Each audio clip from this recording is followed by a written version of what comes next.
Hello and welcome to the Mind Performance Health Podcast with your host, Micheal Pritchett. Today I'm sitting down with Clint Hill. Now, Clint Hill has been in the industry for over 25 years. He has done his Masters in Biomechanics and Strength and Conditioning. He has worked with professional athletes, Olympians, like the likes of West Tigers Rugby League. And at the moment, he has just started to raise the bar for the industry as he has just created his own certification, looking to change the game. Clint, how are you? Good, thanks, mate. Thanks for having me on. No problem, our pleasure. Now, Clint, I wanted to get you on because, like I just said, you're raising the standard and hence why you've created a new certificate to do so. But first off, which we'll get into, give us a bit of your backstory, how you grew up in Tamworth, why you got into training, how you got into your education. Let's hear a bit about your story. Yeah, well, great. Thanks, mate. I guess the big thing for me is, I grew up in a very sporty town. There was really not a lot to do if you didn't play sport. Came through playing water polo, played water polo for Australia as a kid, and then went into rugby union, which is where I sort of excelled. Was lucky enough to get a scholarship to Sydney University, and played a few years of footy here, and then luckily enough to go overseas as well. But I guess the big part of it came for me, and how I got into this is that my family had a medical history, so there was definitely, for me, I was always sort of touted to go down that pathway, but I made decisions fairly early in life that shorts and t-shirts were definitely the way to go for me. Yeah. I was always in the gym and always wanting to understand more about human biomechanics, and which is why I ended up doing that as my first master's degree. But for me, realistically, this all started off the back of some fantastic strength and conditioning coaches that I had the option to work with very early in my playing career. I was a terrible footy player. Right. I was a brilliant trainer. Yes. I much preferred training over playing. Yes. And a lot of coaches, questioned the fact that maybe I should have just trained and not ever played. My skill set was definitely not high on the field, but my tenacity and my passion for what I did was huge. So we talked about that a lot, and what I noticed very quickly is that I almost migrated more to wanting to have the understanding about why different things were happening, why had a coach chosen a certain drill, why had a coach decided that we were going to do a particular weights exercise, how had they made that periodisation plan, what was part of that. And what I noticed is that while I was doing my first degree in exercise sports science at Sydney Uni, that I always pushed the whys. I asked lecturers, I asked professors, why are we doing this? How did they come up with this? I scoured books. I always read. I always wanted to know more, and I wanted to be that person that always had an answer. Now, luckily, I came across some brilliant mentors in my life, and some of which I was lucky enough to work with later in life. Yep. Chiriako Mesha and David Boyle. David Boyle is currently on the board for the Australian Strength and Conditioning Association, and has literally worked in every professional sporting organisation you could imagine.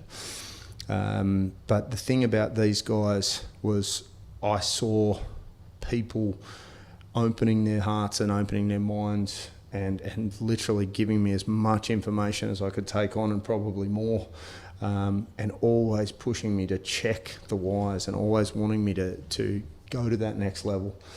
They made sure that I was put in front of strength and conditioning coaches of different codes, and put into situations where I was the stupidest person in the room. It comes back to that saying, if you're the smartest person in the room, you're in the wrong room. Yes. And I always have pushed down that path. So I guess when you look at the position that I've held over the years, whether it be as head of high performance in a professional team, or I've been working with an Olympic athlete, or whatever it happens to be, I treat everyone the same. For me, that's definitely an adage that's come through from my family background, and also making sure that you understand that every single person should be treated with that respect that's required to take them to the next level. And just before the podcast, we sat down and did a little upskill session with your staff. And as we were going through some of that, it probably excites me more than you guys sometimes. I love seeing someone's face, and one of your young trainers, I saw him question something that he said, and I was like, yep, got it. And that's what counts for me now. They're the moments in time that I see, and maybe they might be a tiny thing, but if that changes something about what he says and does, and the way he trains a client, or the way you train a client, it doesn't matter. That's what we're here to do. Yes. But I learn as much from that process as you guys do. Yeah, and it was a great, and it's your experience as well, and the little things that are said to take away. And like you said, he questioned something maybe he was doing, but now he's got a different perspective. But he'll go back to his sessions with that different perspective, which will add more value at the end of the day to what he can give, but also fulfill himself. But I want to go back there too, Clint. So you said you got into strength training. You had a lot of mentors and that. But why did you pursue it? Like, was there a particular, were you after the results? You got a kick out of getting results with clients? Like, why did you personally dive right into it? Yeah, look, that's a really good one actually. And before the podcast, as I was driving out here, I was thinking about some of the things, I was just mentally rehearsing some of the things that I wanted to get out in the podcast. Yeah. And one of those definitely was the reason that I became a strength and conditioning coach. Yes. Was purely based off of the fact that I wanted to be the coach that I wish I had when I was my age. Right.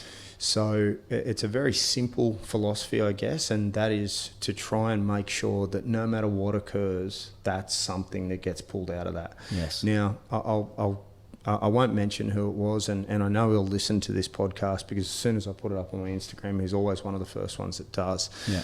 There was just recently, something, I put out something on social media, and I got a direct message back from this particular guy who is now a strength and conditioning coach. And I helped shape him, but I didn't know this at the time. Yes. And he said to me in this message, he said, mate, I can see there's some stuff that's happened, with the gym that you've been working out of, and I hope everything goes well. Just want you to know that you helped change what I am as a person. I may not have ever told you this, I may not have ever come out and said this, but you are literally the best S&C I've ever had. And he's played professionally all over the world. Now, sometimes that isn't about being the best coach. It's been about a better human. Yes. Okay. Yep. And I helped him with some personal stuff. I helped him with some training stuff, and I obviously helped guide him down what pathway to choose in his professional career.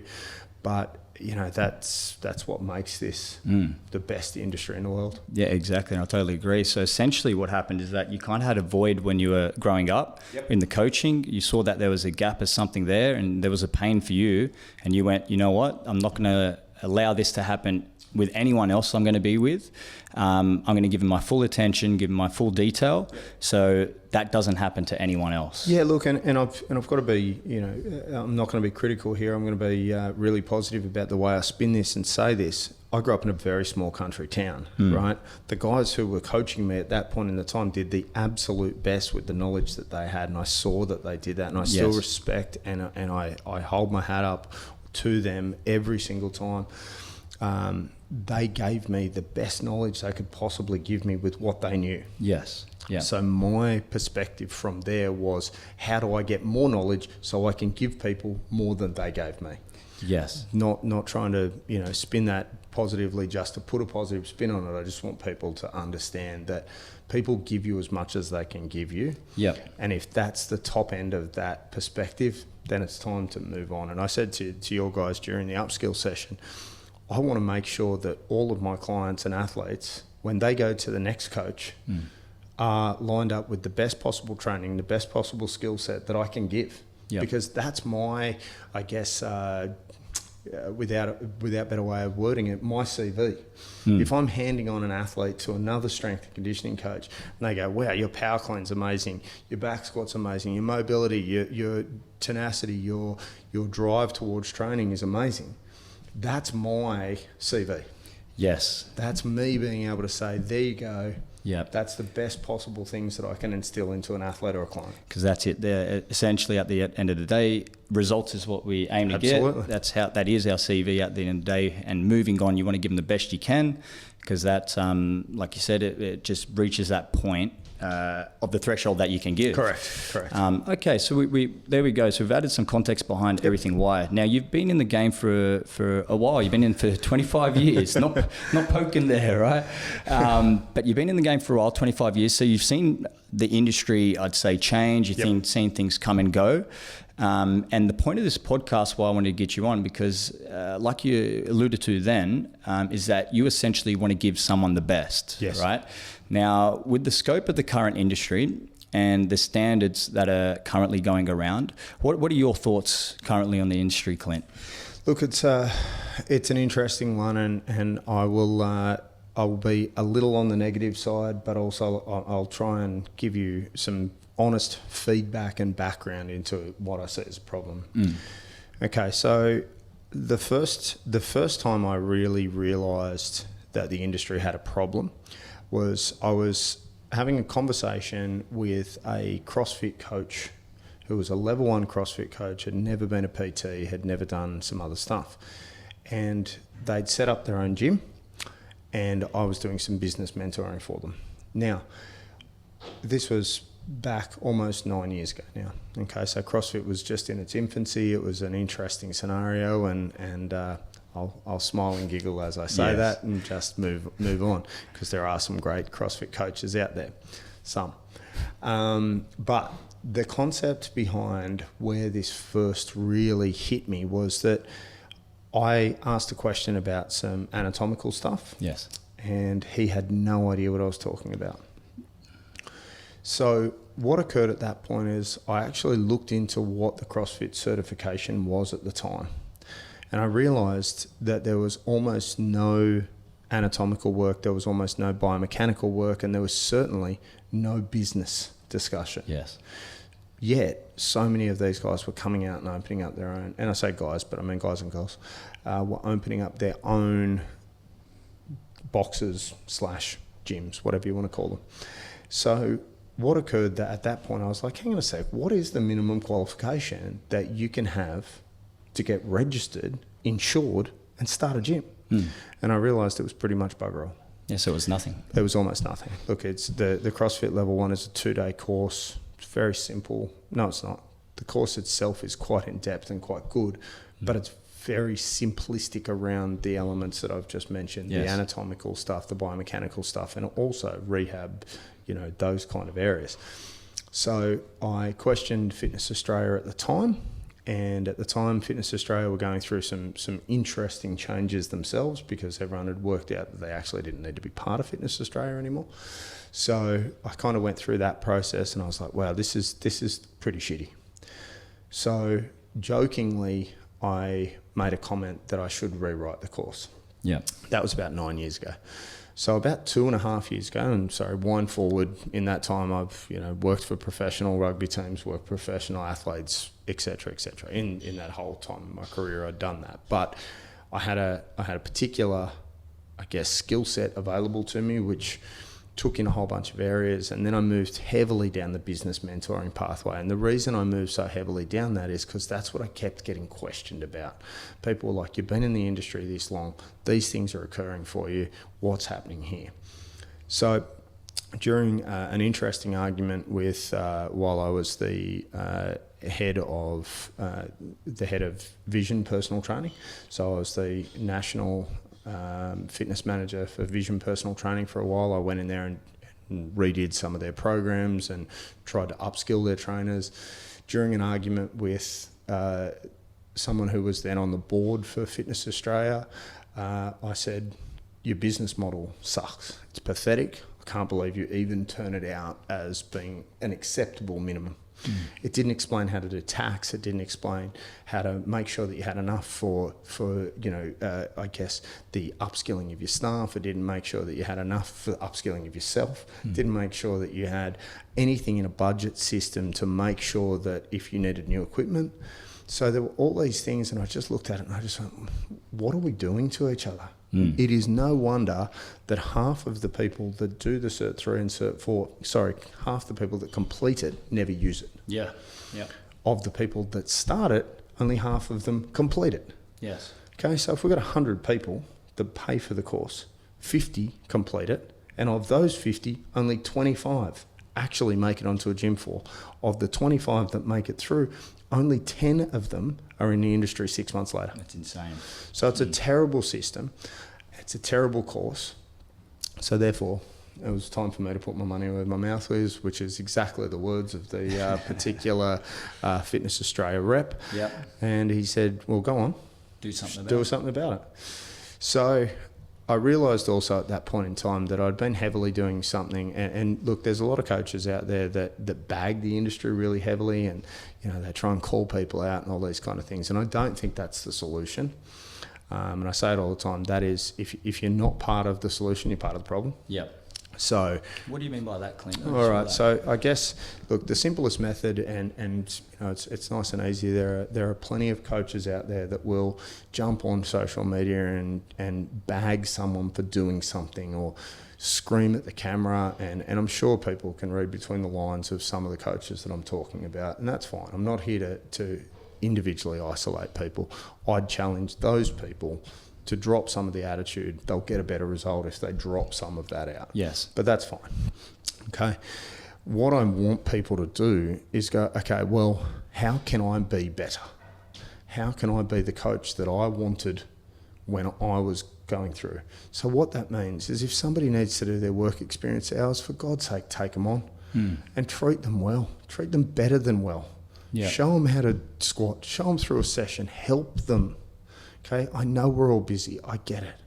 But the only way to make the industry better is to drop some of the bullshit and get to the core of the problem and teach younger trainers to be better trainers. Yes. Okay, it shouldn't just be about how good you look, how ripped you are. It should be about the skill set that you bring to the table.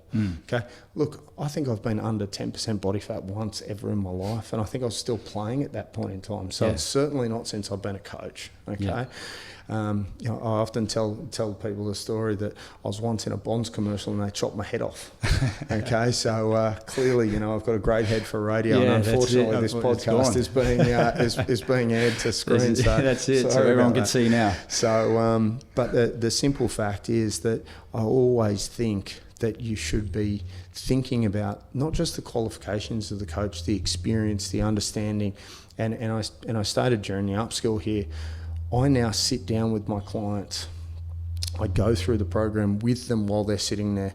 I talk about the rate of perceived exertion, how hard were the sessions, how monotonous they were, and that's a point that I brought up with you in previous conversations. But honestly, the concept for me now is collaboration. Mm-hmm. Okay, strengthen the industry through not just the experience and the understanding I give to other trainers and other business owners, but right down to the people I coach. I want each athlete and each client to walk away more educated, understanding of an exercise. And if they don't want that from me, then they're not the right person for me to train. Yes. So like going back to, like you said, your pain why you got into coaching, because you said there was a limit. So essentially that you've gone through your career, you've done these professional athletes, there's a standard you set for yourself to give the best. You went through the industry and you saw pretty much, like you said, you're looking at this 9 years ago. Yeah. And when it first kind of came to mind through conversation, but you were like, okay, well, the industry actually isn't giving its best. Yep. Okay, so something needs to change, because if you have people that want value out of you, and they're coming there and we don't accommodate for that, we're doing a disservice at the end of the day. Look, I think one of the most interesting, statements that I ever heard was about a particular S&C in the States. When he did a job interview, this is what he did. So his office was in the back corner of the gym. And what he would do is he'd crunch up a piece of paper very close to the front of the gym, and he'd drop it on the ground. And what he would do is he would meet the coach at the top of the stairs, and he would lead him to his office. If that coach picked up that piece of paper, they got past stage one. Right. Because in his mind, and we've all heard this statement now, and that is, the standard you walk past is the standard you accept. Yes. So what his idea was behind that is, he can teach you how to be a good coach. He can't teach you how to be a better human. Yep. Right. So if they looked at that piece of paper and didn't pick it up, that was the standard they were willing to accept. So they looked at that, or he looked at that and went, sweet, you're out. And quite regularly he'd tell people when they got to the office door, sorry, off you go. That's it, cut it, done.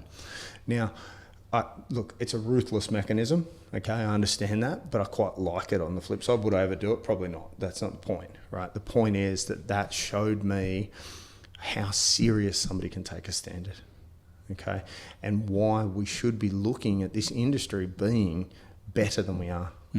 Okay, I don't care whether that means that you want to be a yoga teacher or a ping pong S&C. It doesn't bother me what the point is.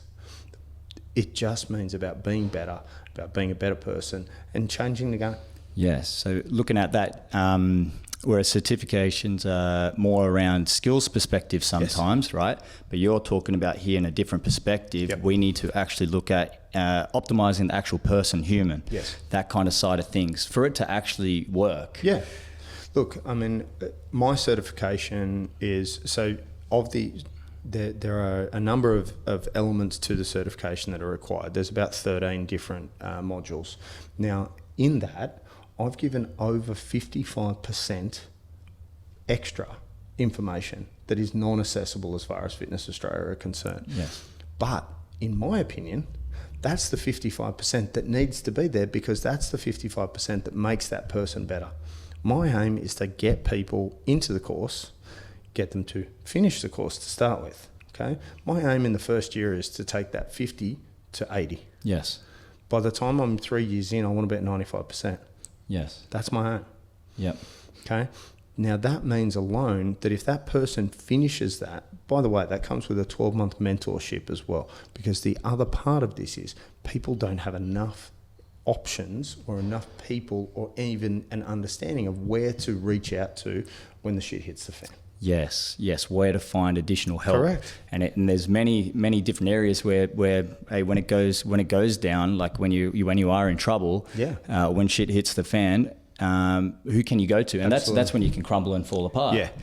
Look, I remember, and why I decided to include that 12-month mentorship is because every trainer that I speak to now comes to me for a certain particular reason, right? So there are two distinct people that come to me for mentoring.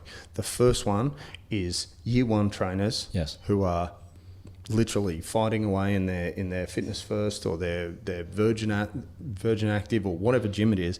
They're fighting away with some trainer that's been there for 7 years, got a registered qualified book, they're full, they're happy, they're doing their job, but they're being looked at by that trainer because of certain things they're doing wrong.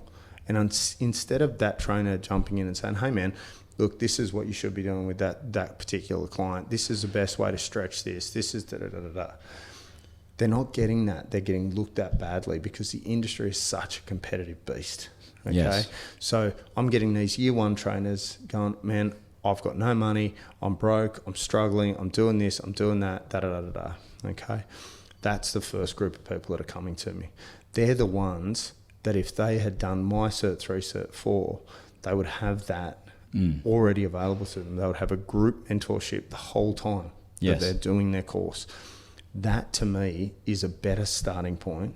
And that's the point of difference for me, is that service model has gone out the window. Yes. And we all know it. We can walk into a Fitness First and I'm not using Fitness First to bag them. I actually really like Fitness First gyms. I've worked in several. I've been a cluster PT manager for Fitness First. I learnt so much from that system. But you can walk into a Fitness First, and one Fitness First, you walk in and the staff behind reception, g'day Mike, how are you mate? How's everything going with your training? You doing well, son? The next one you walk into, you go, your membership's overdue. Yeah. Right? Yeah. It's a person thing, right? You want to be in a situation where you're more comfortable with that person so you can get a better reaction. Yes. Yep. Now what we might do, Clint, we'll come straight back to that. We're going to take a break right now. And then what we're going to get into, we're going to discuss the standard that you think needs to happen in the industry. And then we'll lead into the certification that you've made and how you're piecing that together to make sure the standard is met. Hey, it's Michael here. Don't forget, we have our podcast, the My Performance Health Podcast, at iTunes, where we have plenty more experts in their field throughout the world teaching and educating. So head over there, give us a subscribe, follow, A review would be greatly appreciated so we can keep upskilling yourself. Now let's get back into the episode with Clint Hill. Okay, we are back to the Mind Performance Health podcast with your host Michael Pritchett and Clint Hill. And we are now getting into the discussion of Clint's certification and the standard that is going to be achieved with that certification and how the industry is going to change with that. So Clint, what is your definition of the standard that should be met in terms of the trainers today? What do they need to look at? Yeah, look, I mean, it's a really interesting one because when I sat down to write the certification, I did the business module first, like I said in the first part of the podcast. But as I went through, I realised that there were a whole bunch of things that I didn't accept that I believed needed to be changed. Yes. So really simply, I guess the bare minimum standard of the accessible course as far as all of the RTO model is concerned, and RTO is Registered Training Organisation for those who don't know. But my problem with it was that genuinely, if I walked out with just the pure accessible knowledge, I wouldn't have been able to run a business. I wouldn't have been able to function as a trainer. So I don't understand how that can be the minimum standard. My minimum standard is, can I run a successful business and still be in this industry in 3 years' time? Now, interestingly enough, Tuesday morning, I was standing out the front of the previous gym that I was working out of, and a young man by the name of Eddie McFarlane walked past. Now, I turned Eddie into a personal trainer in 2007, and he's now moved out of the industry, but the job that he has is because of a sales training session that we had, and he realised he enjoyed the sales side of things more than he enjoyed the personal training side. So we're at Fitness First Sylvania. He became a PT. He was a very successful PT, did a great job for 5 years, but realised after a particular sales session that I ran that he was probably more excited about sales. So he moved into sales within Fitness First, became a sales manager, moved out of that, became a real estate agent, now owns a real estate agency. Yeah. Now, I'm not saying that that's the flow-on effect of one particular sales session that I ran, but when someone like that tells me that that's what happened for them, it's a real interesting process because I was giving higher, I guess, levels of education even back then around sales, around communication skills, around how to look after clients than a lot of other people were doing at that point in time. And that led him down a different pathway, which is perfectly fine. No one is supposed to be in one job forever and whatever else. But the point I'm trying to make here is that the bare minimum sales training that occurs in a fitness certification is probably not even good enough to work in a McDonald's store where you don't have to sell anything. Okay, so my point is that dramatically for me, I wanted to be in a position where every single unit actually gave you the bare minimum and some. Yes. So that you're actually in that position. You were walking out a better trainer. Yes. Yep. And looking and being aware of the skills that you may be better in and have more passion for. Absolutely. Yeah. And being, I think a big part there, like you said, you made someone aware of it. Yes. Which, like, look at it now, it actually changed his whole path of where he actually ended up.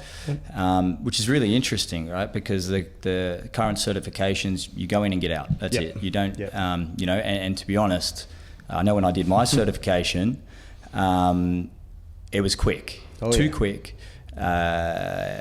Everyone always says that, and I'm sure you've heard this, and most of your listeners and viewers will have heard this, but choose the cheapest course. Yes. Get through it as fast as you possibly can because you'll learn more on the gym floor than you ever learned during the course.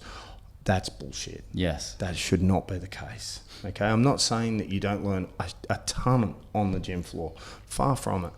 But honestly, who wants to be the trainer that fails after 6 months, 6 weeks? That's right, 6 weeks, okay? yeah. Who wants to be that, okay? I want people to come out of this course not just as raving fans, but of better trainers, better people and better advocates for the fitness industry. Yes. That's what I want. Yes. So that's it. The certification and the upskilling, we need to make better people. Yep. So the trainers essentially have to become better themselves. Yep. And that's the way they're actually going to stay ahead of the game. And essentially at the end of the day, make more money with their career and change more lives with their career because they're aware of that. Yep. So with your certification, Clint, we're looking at the whole picture essentially. It's not a rush in, rush out course. You're making people aware of their skills. Yep. Like you said, you got the mentorship with it as well. So that support system's there too. Yeah, you bet. So because everyone does have unique issues.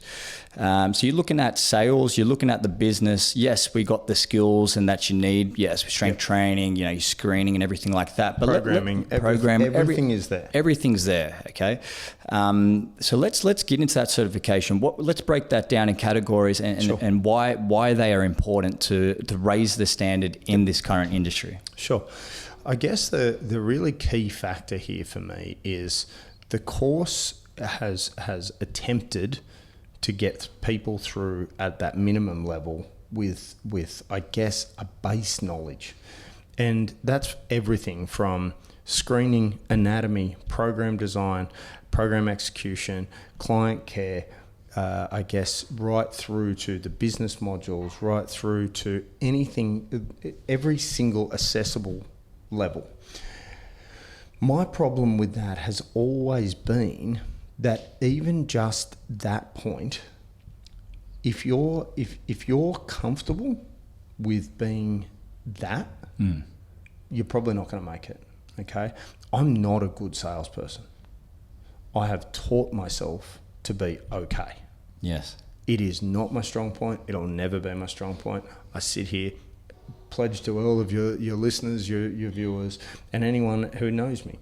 Sales is never going to be my strong point. I say things like, I would prefer to be in a situation where I brought someone in free of charge, gave them the best possible service. So when I finally did ask them for money, they were almost wanting to try and give it to me first.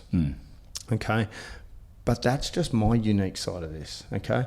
There's been other trainers that I've seen in the past. I'll sit there and I'll my jaw will drop at how good their sales skills are.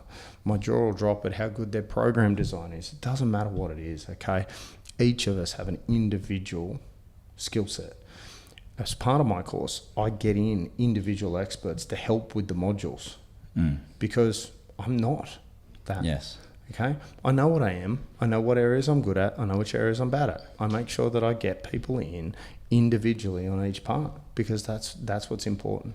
Understanding what your skill set is, making sure you draw on individuals that are better at each one of those units to upskill yourself and to make sure that you've got the required or the minimum that's acceptable for your business. Yes, and I think that's a huge point there, and that at the start no one realizes when they do get into the industry is that there is, like you said, you get experts that have been in the game, much like yourself, for a while. Or maybe from other areas too. From other areas, because, for example, if you talk about rehab, yes, okay, I get physios in to talk about rehab. I get osteos in to talk about rehab. I get chiros in to talk about rehab. Yes, okay. I'm pretty okay at my rehab. Right, yes. I've been employed professionally as a rehab coordinator. I'm not a slouch on it. Okay, yes. But I still get other people in to come in because I'm also smart enough to know that if I know these things, someone else is going to be able to bring a different point. And we talked about perspective earlier. You must be in a position that you open yourself up. Okay, I say it, time and time again, that if you're not upskilling, you're going backwards. Okay, you must be talking to people in the industry. You must be talking to people outside of the industry and drawing on their abilities or their scenario. If I want to get into investing or property or whatever it happens to be, I go read Rich Dad Poor Dad, whatever it happens to be, okay? But I learn something from that book that will help me in my career, okay? It's the same as the people that I've got involved with my course. I have asked them to help with individual modules because I want them to be able to shed a different light on that particular area. Yeah. One of the athletes that I coach, Jack Darcy, and anyone who follows me on social media will have seen Jack on there quite regularly. Jack is an elite level sprinter. He was targeted for the Olympics when he was much younger, not much younger, 3 years younger, and he was in a very unfortunate motorbike accident. Has a series of pins through his legs, and we've just got him back sprinting. Now, interesting, I've asked Jack to do part of a unit that isn't necessary for my course. It's a bonus. It's an add-on. It's about sprint training. It's about drills. It's about doing these things. Now, if you don't want to ever coach someone in sprinting, you don't need to, but it's still there. Yeah.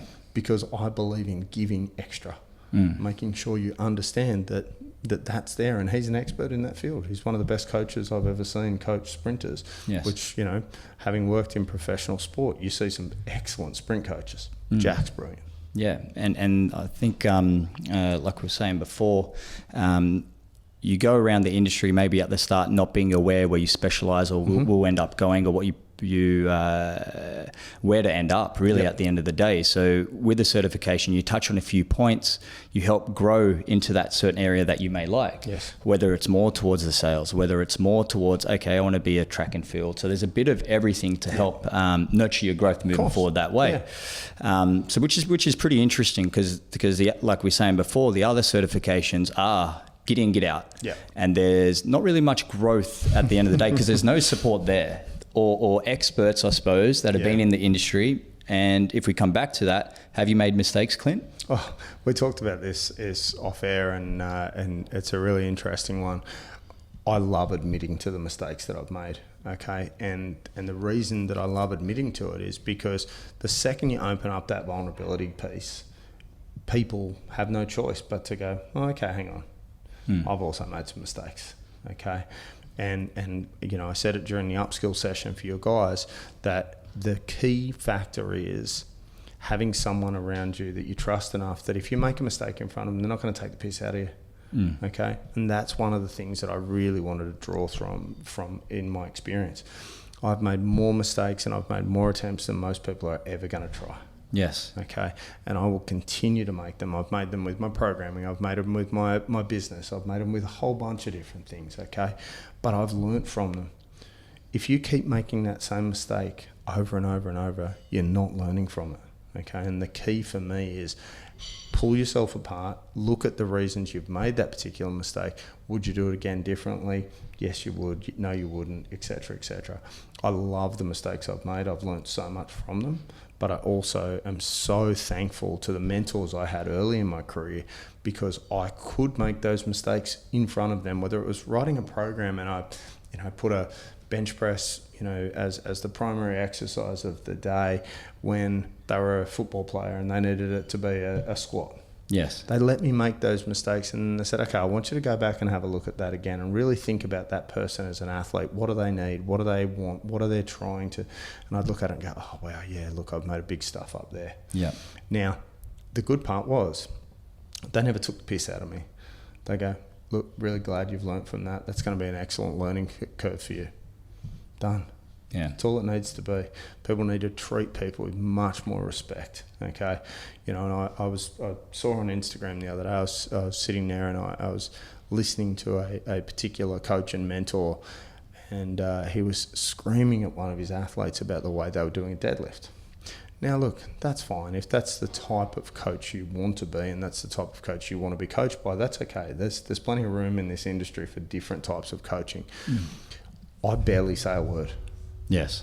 Until that person has finished that, unless they're going to hurt themselves, of course, because I want people to really understand why they've done something. I want to connect with them on a much different level now. I want to make sure that that's the case. Now, was I that rant and rave coach? Yeah, of course, I've been there. Okay, but I learnt from that as well because that was a mistake for me. Yes. That's not my personality type. I actually don't love people that much. I don't know how I ended up in the fitness industry sometimes. Yeah. I like the one-on-one stuff. I like the option to do that. Me getting up in front of, hundreds of people lecturing is really tough. Yes. Okay.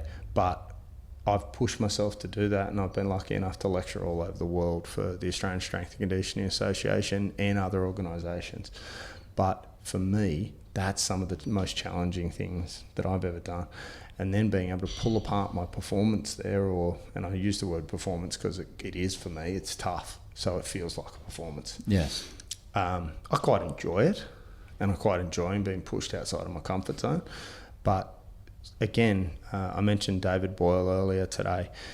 David sat through my presentation this year at the Australian Strength and Conditioning, last year now, at the Australian Strength and Conditioning Association conference on the Gold Coast.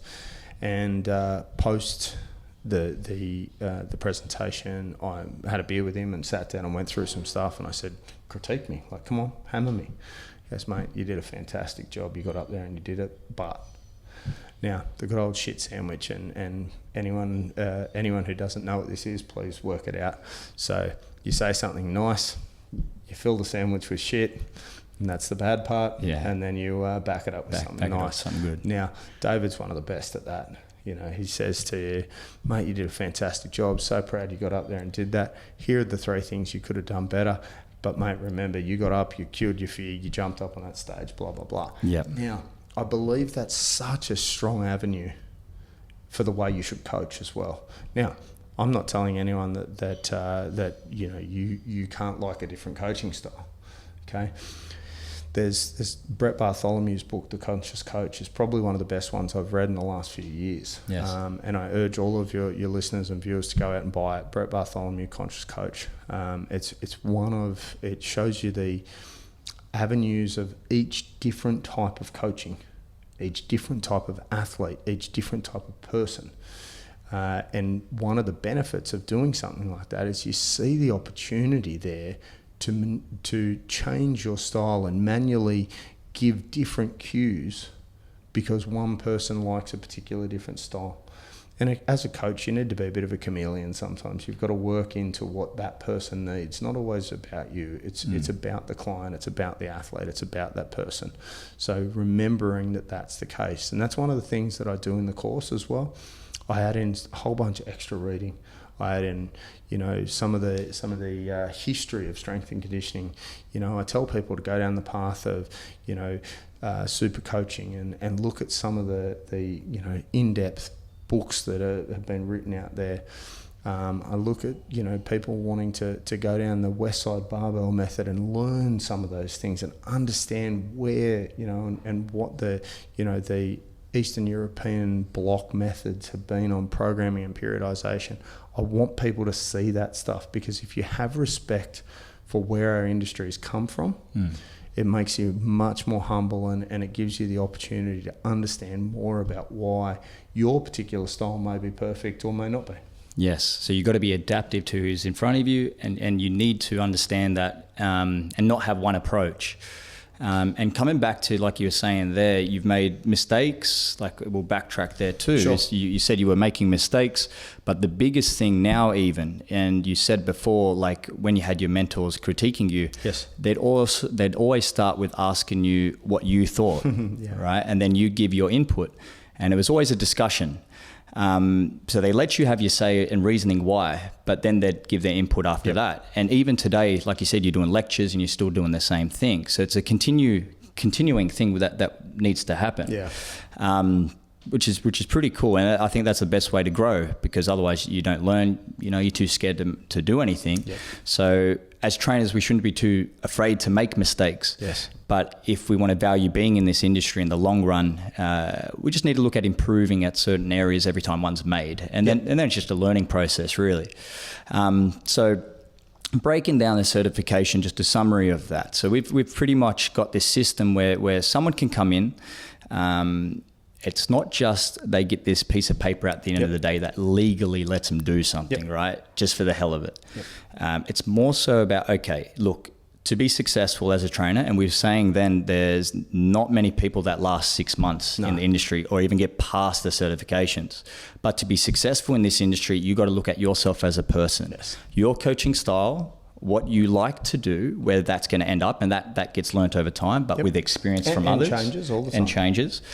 Yes, we got, like you said, the programming, the screening. We're looking at mechanics, everything from there. Yep. But we also got to look at the whole picture of the person to make sure that, hey, this industry is tough, and to get ahead of the game, well, we've made mistakes, like you and the experts that will be there. Learn from these mistakes so you can fast track your progress moving forward. Is that a good summary of what you're trying to achieve? And make sure you ask the questions. Don't be fearful. I saw it probably more so in the big gyms that I've worked in, where there's been 30, 40, 50 trainers even at certain points in time. People were too scared to ask that question because of the way they were going to be treated by one of the senior trainers. Okay, senior trainers have a responsibility, in my belief, to look after the junior trainers. Yes. Okay, and bring people into this industry with a better knowledge base than we had when we were coming through. Yes. And with the industry, Clint, heading into the future, as we close out this episode, where would you like the industry to be? Oh, wow. You know what? I got asked this in Japan last year, the exact same question. Where do I see the industry going and where do I want it to go? Okay. Yes. Now, I heavily believe that our industry is just going forward in leaps and bounds. Yeah. But I really want people to be able to progress their qualifications into university degrees, diplomas, whatever it happens to be. I want people to upskill more. I want people to be constantly working towards being a better coach. I want that to be the case. Where do I genuinely see it's going? I definitely see that the qualifications are becoming more important than the six-pack. Yes.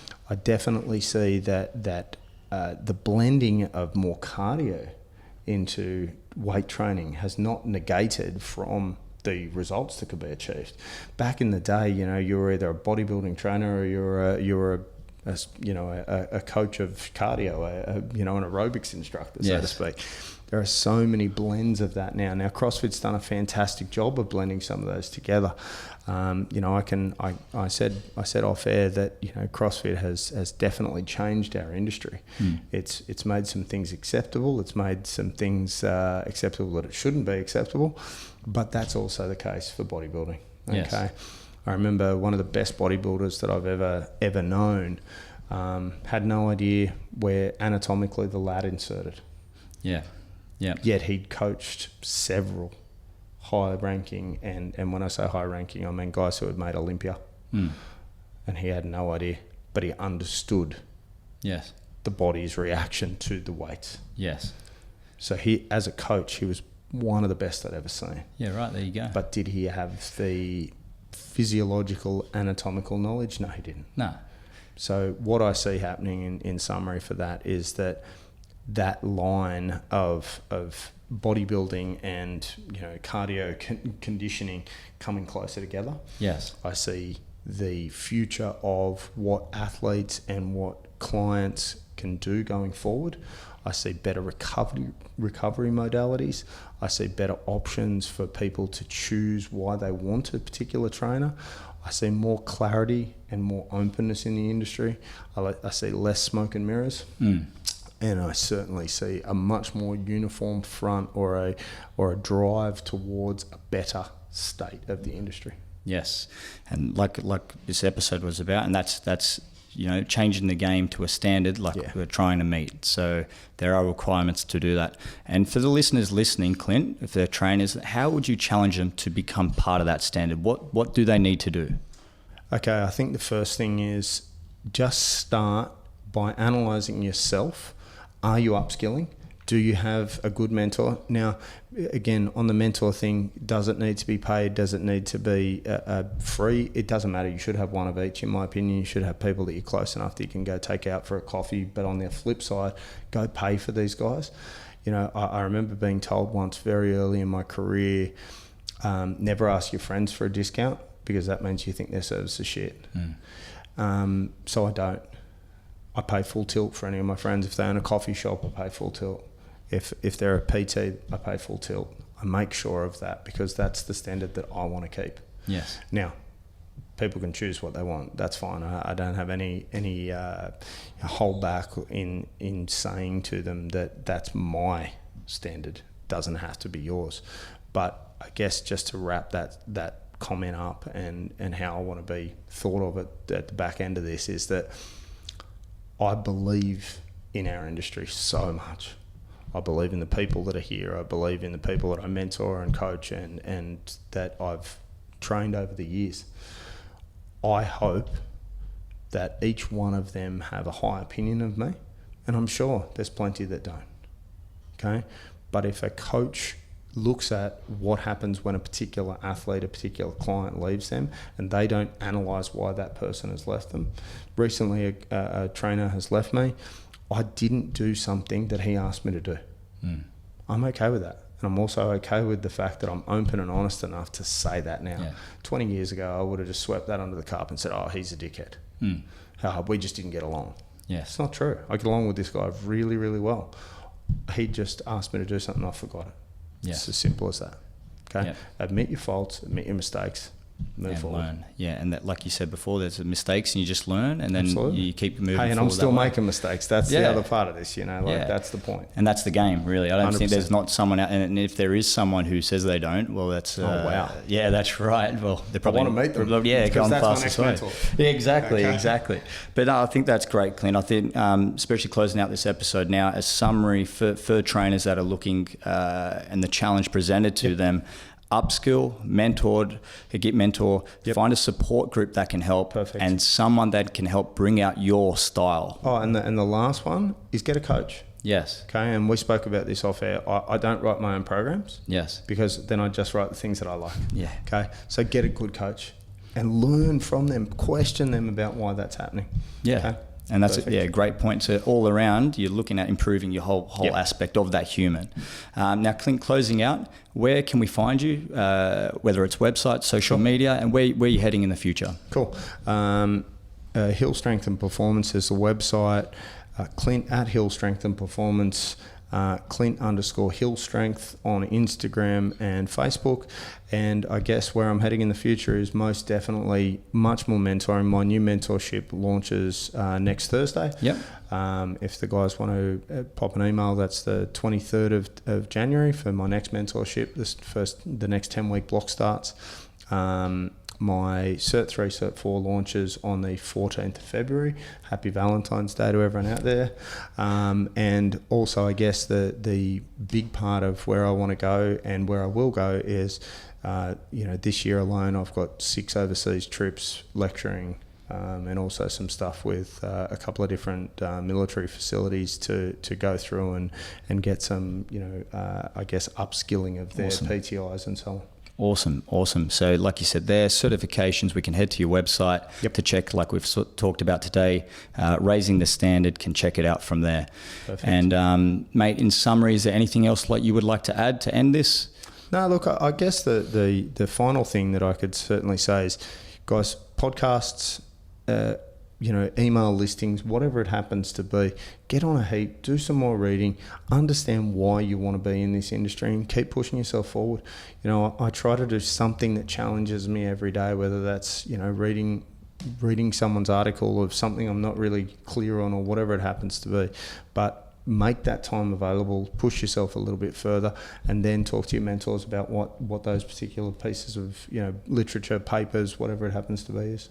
Perfect. Great takeaways. Thank you for listening to the Mind Performance Health podcast. It's been a pleasure to talk to you, Clint. Thanks, mate. And we will be back soon. Thank you.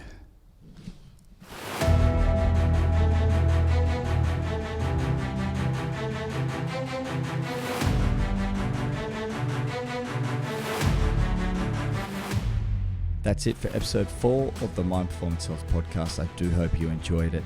You can check out Clint's certification and work at hillstrengthandperformance.com.au. You can jump onto iTunes, give us a follow, subscribe to us. Please give us a rating as well, as it helps us make an impact and reach more ears. You can also check us out, the show notes, at www.mindperformancehealth.com.au, Instagram and Facebook at Mind Performance Health. Have a great day, and I'll see you in the next one.